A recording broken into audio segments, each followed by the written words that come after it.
Zee 24 तास एक पाऊल पुढे।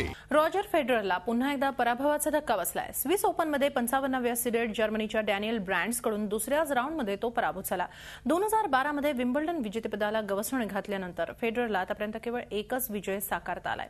त्यामुळेच आता फेडररचा अस्त जवळ तर आला नाही ना अशी चर्चा रंगतीये। रॉजर फेडरर टेनिसचा अनभिषिक्त सम्राट असं बिरुद मिळवलेल्या स्वित्झर्लंडच्या या माजी वर्ल्ड नंबर 1 टेनिसपटूने आतापर्यंत विक्रमी 17 ग्रँड स्लॅम्सना गवसणी घातली आहे। त्याचं नाव ऐकता क्षणी त्याचा प्रत्येक प्रतिस्पर्ध्याच्या तोंडचं पाणी पळत असे।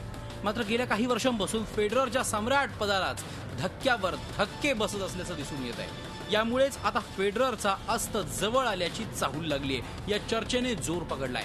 फेडररला गेल्या काही वर्षांमध्ये स्पेनचा राफेल नदाल आणि सर्बियाचा नोवाक जोकोविच कडून पराभवाचे धक्के बसलेत। मात्र या दर्जेदार टेनिसपटूंशिवायही आता कोणीही उत्सुक फेडररला पराभूत करत सुटलाय। स्विस ओपनमध्ये सध्या वर्ल्ड नंबर 5 वर असलेल्या फेडररला दुसऱ्याच राऊंडमध्ये आपला गाशा गुंडाळावा लागला। जर्मनीच्या वर्ल्ड नंबर 55 डॅनियल ब्रँड्स कडून त्याला दुसऱ्याच राऊंडमध्ये 6-3, 6-4 ने पराभवाचा धक्का बसला। याआधी विम्बल्डनमध्ये त्याचं आव्हान दुसऱ्याच राऊंडमध्ये धक्कादायकरित्या संपुष्टात आलं होतं।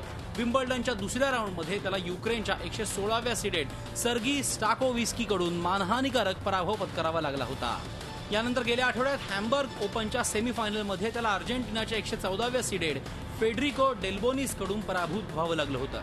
गेल्या काही दिवसांमधील त्याचे हे पराभव पाहिल्यास ज्याची टेनिस विश्वात चर्चाच काय पण ज्याचं अस्तित्वही फारसं नाही त्यांच्याकडून त्याला हे पराभव स्वीकारावे लागले आहेत। विशेष म्हणजे गेल्या वर्षी विम्बल्डनच्या विजेतेपदावर नाव करून त्याने विक्रमी 17 ग्रँड स्लॅम विजेतेपदांना गवसणी घातली होती।